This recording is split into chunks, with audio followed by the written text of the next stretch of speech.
اس project کی $500 million کی قیمت بھی دونوں ممالک کے درمیان ڈیوائڈ کی گئی۔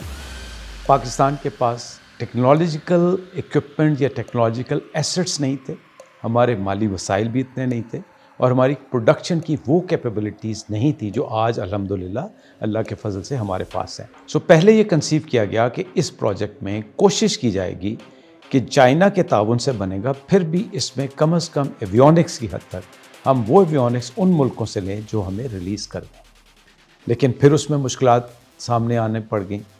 سو پھر یہ کمپلیٹ فیصلہ یہ کیا گیا کہ پہلے اس جہاز کو بنایا جائے، اس کے بعد دیکھا جائے کہ اس میں اس وقت کون سی ایویونکس اویلیبل ہیں اور ان کو انٹروڈیوس کیا جائے۔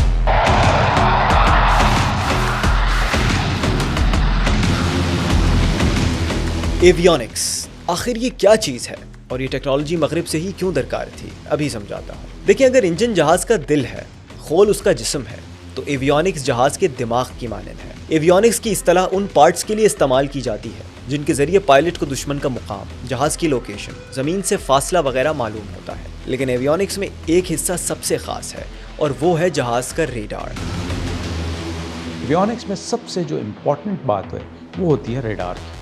ریڈار کی مدد سے جہاز کے اندر بیٹھا ہوا پائلٹ اپنے دشمن کو یا اپنے ہدف کو پک کرتا ہے، ایئر ٹو ایئر بھی اور ایئر ٹو گراؤنڈ بھی۔ اس لیے اس کی ایفیشنسی، اس کی ریلائبلٹی اور اس کی رینج بہت میٹر کرتی ہے۔ ہماری خواہش یہ تھی کہ جو بھی ریڈار ہم سلیکٹ کریں اس میں ہمارے پائلٹس کی انپٹ میکسیمم ہونی چاہیے، اور وہ ہم نے یہ دیکھا کہ over a period of time, because of our previous exposure, because of our previous experience, Chinese accorded due respect to our inputs۔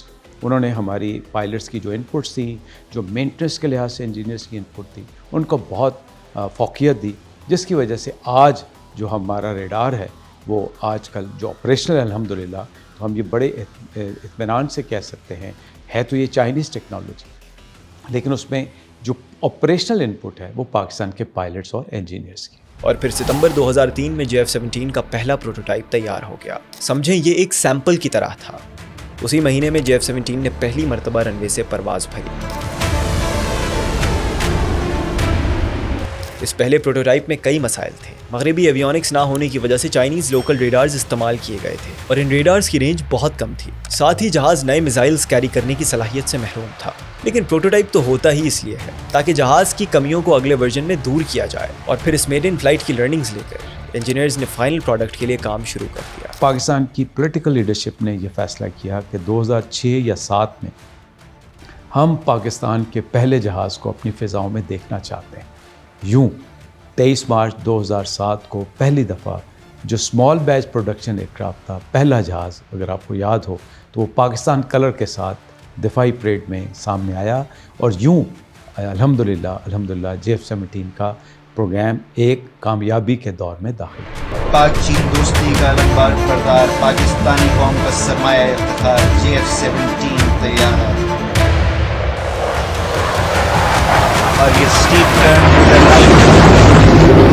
ابھی بہت سے ٹیسٹ مشن سے وہ بقایا تھے، لیکن پاکستان کی لیڈرشپ نے ایئر فورس سے پوچھا کہ کیا آپ کے پائلٹ اور انجینئرز قابل ہیں، اور الحمدللہ I think Pakistan air force lived up to its reputation and it was a surprise for Chinese also کہ 2006 اور 2007 میں ہم نے 23 مارچ کو جب فضاؤں میں پاکستان کا گرین فلیگ JF-17 کی شکل میں لہرایا، تو یہ ایک الحمدللہ بہت بڑی اچیومنٹ ہے۔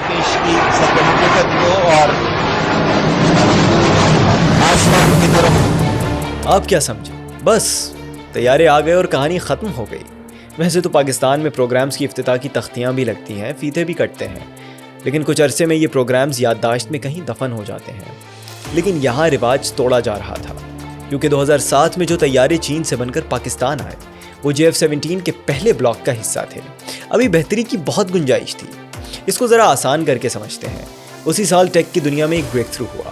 ایپل نے آئی فون کا دنیا سے تعارف کرایا، لیکن اس آئی فون میں اور آج کے آئی فون میں زمین آسمان کا فرق ہے۔ اسی طرح JF-17 بلاک 1 میں اور آج کے بلاک 3 میں زمین آسمان کا فرق ہے۔ فرق کیا ہے وہ بھی بتاؤں گا، لیکن کیا آپ جانتے ہیں بلاک 1 کی کامیاب انڈکشن کے بعد پاکستان نے JF-17 کے اگلے بیچز لوکلی تیار کرنے کا فیصلہ کیا۔ آنیسٹلی مجھے بھی یقین نہیں آیا۔ وہ ملک جو بنیادی اشیاء کے لیے بھی دوسرے ممالک پہ انحصار کرتا ہو، وہ ایک اسٹیٹ آف دی آرٹ دفاعی ہتھیار کو کیسے پروڈیوس کرے گا؟ واقعی یہ ایک معجزہ تھا، لیکن ہر معجزے کی ایک منفرد کہانی ہوتی ہے، اور یہ کہانی شروع ہوئی پنجاب کے ضلع اٹک میں واقع ایک خاموش قصبے کامرا سے، جہاں پاک فضائیہ کے زیر انتظام پاکستان ایروناٹیکل کمپلیکس موجود تھا۔ اسی کمپلیکس میں ایک کمپلیکس طیارے کی مینوفیکچرنگ کا آغاز ہوا۔ پاکستان ایئر فورس نے الحمدللہ اس میں سے میکسیمم شیئر لیا، جس کی پارٹس پروڈکشن پاکستان میں ہونی تھی۔ اس کے لیے جو سب سے بڑا دشوار کن مرحلہ تھا وہ تھا ان اسپیسیفک اور پریسائز جن کو سی این سی مشینز کہتے ہیں وہ امپورٹ کرنا، اس پہ زر مبادلہ خرچ کرنا، پھر ان کو پاکستان میں لے کے آنا، پھر ان کو انسٹال کرنا۔ تو اس کے لیے ایک پوری ٹیم تھی جو کہ جس میں سول انجینئرز تھے، میکینیکل انجینئرز تھے، الیکٹریکل انجینئرز تھے، اور بوز ایویونکس کے انجینئرز تھے جنہوں نے ان مشینوں کو انسٹال کیا، اور پھر اس پہ یہ پارٹس پروڈیوس ہونا شروع ہوئے۔ Major portion of parts production was brought in Pakistan, اور جو لارج یا جن پہ انویسٹمنٹ زیادہ آتی تھی اور جن پہ چائنا پہلے سے خود کفیل تھا، وہ پارٹس چائنا میں بنتے رہے، جن میں ونگ تھا، جن میں ٹیل تھی، اور اسی طرح پورا انجن جو تھا وہ ایز اٹ از رشیا سے چائنا آتا تھا اور چائنا سے پاکستان آتا تھا۔ کامرا کی انہی ورکشاپس میں جہاں پہلے صرف طیاروں کی مرمت ہوتی تھی، اب وہاں تخلیق کا مرحلہ شروع ہو چکا تھا، لیکن ابھی بھی طیارے کے ایویونکس چین میں ڈیولپ ہو رہے تھے۔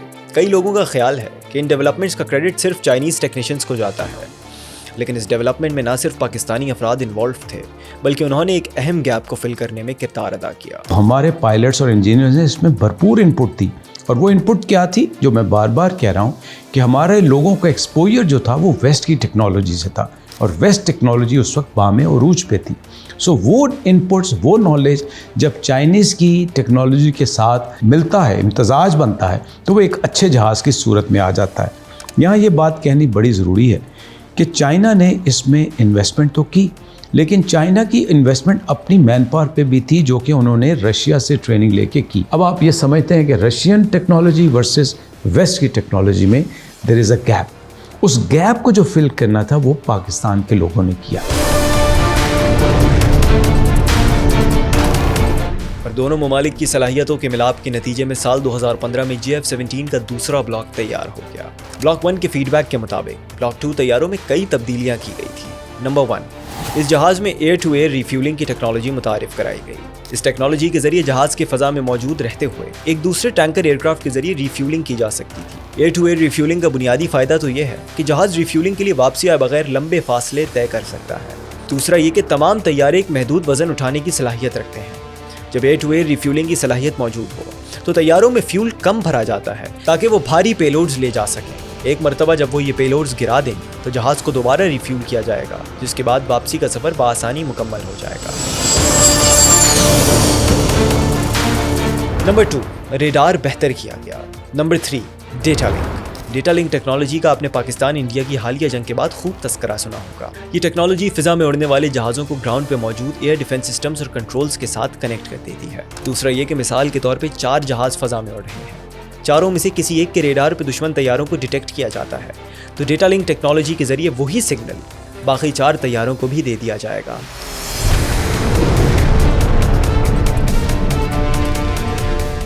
بلاک 2 کے اندر ڈیٹا لنک ٹیکنالوجی کو بہتر بنایا گیا۔ پہلی مرتبہ یہ طیارے آپریشن ضرب اسب کے دوران عسکریت پسندوں کے ٹھکانوں پہ بم برسانے کے لیے استعمال کیے گئے، لیکن اس آپریشن میں ان طیاروں کی ایئر ٹو گراؤنڈ ایبلٹی آزمائی گئی تھی۔ ایئر ٹو ایئر کیپیبلٹی پہ ابھی تک سوالیہ نشان کھڑا ہوا تھا، یعنی کسی دوسرے طیارے کے ساتھ ایئر ٹو ایئر کنفرنٹیشن کی صورت میں کیا ہوگا؟ اور پھر اس سوال کا جواب 27 فروری 2019 کے دن ملا، جب پاکستانی ریڈار سسٹمز نے انڈیا کے طیاروں کو پاکستان کی سرحدی حدود میں داخل ہوتے ہوئے ڈیٹیکٹ کیا۔ فوری طور پر پائلٹس کو سگنل ملا اور پھر JF-17 طیارہ فضا میں بلند ہوا۔ یہ JF-17 اور پاک چین اتحاد کا امتحان تھا، اور پھر روس اور انڈیا کے مشترکہ طیارے کو پاکستان اور چائنا کی مشترکہ ایجاد نے ریڈار پہ لاک کر لیا۔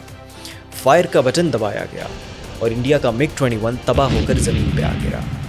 دیکھا جائے تو صرف ایک جہاز گرایا گیا تھا، لیکن ایئر ٹو ایئر محاذ پہ JF-17 کی فتح میں ناقدین کے لیے پیغام تھا کہ JF-17 ہر طرح کی دفاعی صلاحیت سے لیس ہے۔ اس روز دنیا نے دیکھا کہ پاکستان صرف چائے نہیں، جہاز بھی فینٹاسٹک بناتا ہے، لیکن پاکستان یہاں بھی رکا نہیں، بلکہ اس مقابلے کے 1 سال بعد دسمبر 2020 میں پاکستان اور چائنا نے بلاک 3 پہ کام شروع کر دیا۔ مارچ 2023 میں بلاک 3 کے پہلے یونٹس PAF کے فضائی بیڑے میں شامل کیے گئے۔ بلاک 3 کی آمد کے ساتھ دفاعی تجزیہ کاروں اور ایکسپرٹس میں حیرت کی ایک لہر دوڑی۔ ان کی امیدوں کے برعکس پاکستان اور چائنا نے انتہائی کم قیمت میں جدید ترین ٹیکنالوجی سے لیس طیارہ ایجاد کر دکھایا۔ اس بلاک کی کئی خصوصیات تھیں۔ نمبر 1، بلاک طیارے چائنیز ساختہ لانگ رینج میزائل سسٹمز کو سپورٹ کرتے تھے۔ اس جہاز کو چائنا کے جدید ترین میزائل PL-15E کیری کرنے کے قابل بنایا گیا تھا۔ اس میزائل کے ذریعے تقریباً 150 کلومیٹرز کی دوری پہ موجود دشمن کو ٹارگٹ کیا جا سکتا ہے۔ یہ ایریل وارفیئر میں پاکستان کے لیے گیم چینجر تھا۔ Number 2، helmet mounted display. اس ٹیکنالوجی کے ذریعے کاکپٹ میں بیٹھے پائلٹس اپنی آنکھوں کی حرکت سے ٹارگٹس کو لاک کر سکتے تھے اور کلوز رینج میسائلز کو ہدف کی طرف گائیڈ کر سکتے تھے۔ لیکن بلاک 3 کی موسٹ ٹاکڈ اباؤٹ چیز یہ نہیں تھی، بلکہ وہ تھی اس کا ریڈار۔ AESA ریڈار یہ پہلی مرتبہ امریکہ نے ایجاد کیا، لیکن سالوں بعد چائنیز نے کامیابی سے اسے ریپلیکیٹ کر کے JF-17 طیارے میں شامل کیا۔ یہ ریڈار بہت ہی فیسینیٹنگ ہے۔ یہ جہاز کی نوز میں فٹ کیا جاتا ہے اور اس میں ہزاروں ذرات ہوتے ہیں جو فضا میں ادھر سے ادھر ریڈیو سگنلز بھیجتے ہیں۔ اس سے ہوتا یہ ہے کہ گراؤنڈ پہ موجود دشمن کا ریڈار کنفیوز ہو جاتا ہے اور جہاز کی لوکیشن کا تعین کرنا مشکل ہو جاتا ہے۔ اس کی دوسری خاصیت یہ ہے کہ یہ ایک ساتھ تقریباً 40 ٹارگٹس ٹریک کر سکتا ہے اور میسائلز فائر کرنے کے بعد اس ریڈار کے ذریعے ایک سے زائد میسائلز ٹارگٹ کو ٹریک کر کے اسے ہٹ کر سکتے ہیں۔ میزائل سے یاد آیا، پاکستانی انٹیلیجنس اتنی مضبوط تھی کہ وہ پہلے سے جانتے تھے چائنیز کون سی میزائلز تیار کر چکے ہیں۔ یہ بھی بڑا دلچسپ واقعہ ہے۔ جب بلاک 2 بن رہا تھا اور سیکنڈ یا تھرڈ بیچ اس کا آ رہا تھا، ہر بیچ میں 5 سے 10 جہاز ہوتے ہیں، تو ہم نے ان سے بلاک 3 کی باتیں کرنی شروع کر دی اور ہم نے ان سے وہ میزائل کی بات کرنی شروع کر دی جو ہمارے خیال میں اور ہمارے انٹیلیجنس کے مطابق ان کے پاس تھے، جن کی وہ ہم سے بات نہیں کرتے تھے۔ تو وہ کہتے تھے تم لوگ آگے کی کیسے سوچتے ہو، تمہیں پتہ کیسے چلتا ہے؟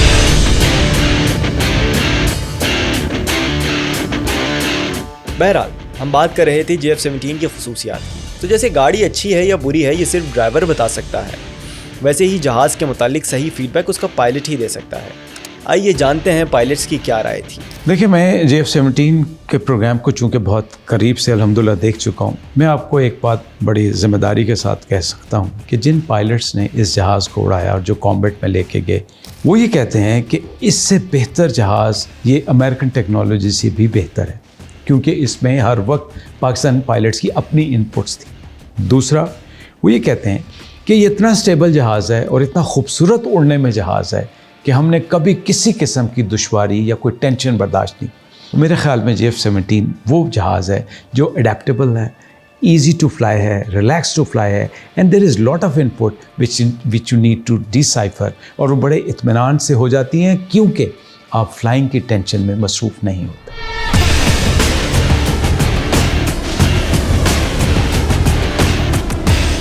اور شاید انہی خصوصیات کی بدولت دنیا کے کئی ممالک JF-17 طیاروں کو اپنی فضائی فلیٹ کا حصہ بنانا چاہتے ہیں۔ سیلز کا آغاز ہوا 2015 میں میانمار کی ایئر فورس کے ساتھ اور 2018 میں پاکستان کی جانب سے طیاروں کی ڈلیوری شروع ہوئی۔ 2016 میں نائجیریا کے ساتھ معاہدہ ہوا اور 2021 میں طیارے کی ڈلیوری شروع ہو گئی۔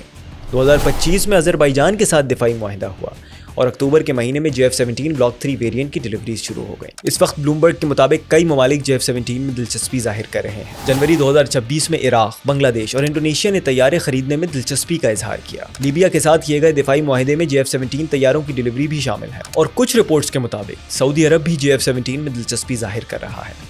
لیکن آخر کیوں؟ دنیا میں کئی آپشنز ہیں۔ اگر امریکہ کو چھوڑیں تو فرانس اور سویڈن جیسے کئی ممالک بھی جنگی طیارے بنا رہے ہیں، حتیٰ کہ اب تو انڈیا بھی اس ریس میں شامل ہو گیا ہے۔ وہ اور بات ہے کہ ریس کی شروعات میں ہی باہر ہو گیا ہے۔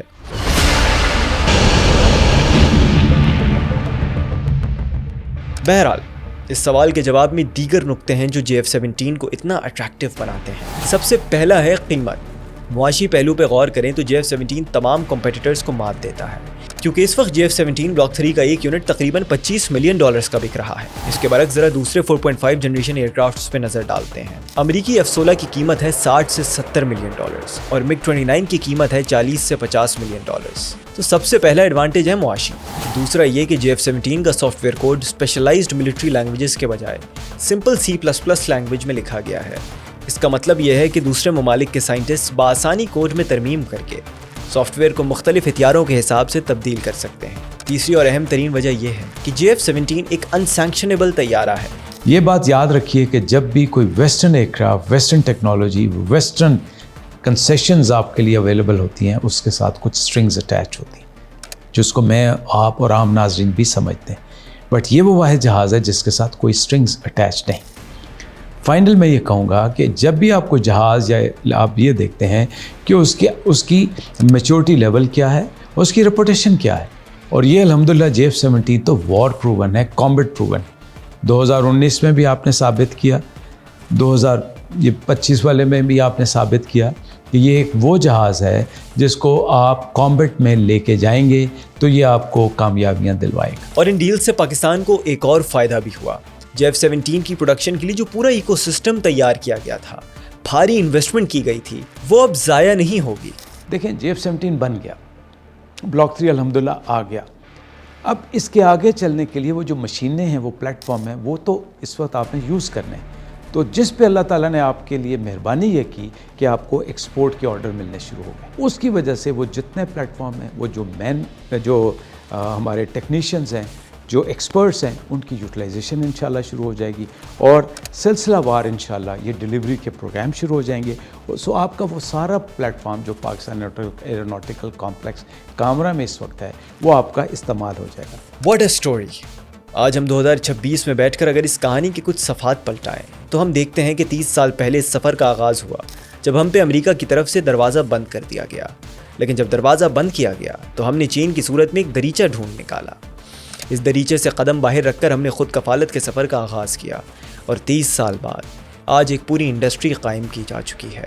لیکن کامیابی کے اس سفر سے ہمیں ایک بہت اہم سبق ملتا ہے، دیٹ کنسسٹنسی از دا کی ٹو سکسیس۔ مجھے یہاں پہ اس بات کو بڑا تسلیم کرنا پڑے گا کہ یہ وہ پروگرام تھا جس قسم کی گورنمنٹ آئی، بھلے وہ فوجی حکومت تھی، بھلے وہ سیاسی حکومت تھی، بھلے وہ ٹیکنوکریٹس کی حکومت تھی، انہوں نے ہمیشہ اس پروگرام کو سپورٹ کیا۔ میں نے کبھی یہ فیل نہیں کیا کہ کسی بھی حکومت نے، جیسے کہ ہمارا نیوکلیر پروگرام تھا، اس پروگرام پہ کوئی شارٹ کٹ لیا ہو۔ اگر خدا نہ خواستہ وہ شارٹ کٹ لیتے تو آج آپ اس عزت اور وقار کو نہ حاصل کر پاتے، اور یہ ہمارے لیے ایک بہت بڑا سبق ہے کہ جب قومی اتفاق رائے ہو، جب قومی استدلال ہو، اور جب آپ فوکس ہو جائیں کہ ہم نے یہ اچیو کرنا ہے which is in the best interest of our nation, so وہ پروگرام یا وہ ارادہ یا وہ منزل ہمیشہ حاصل ہو۔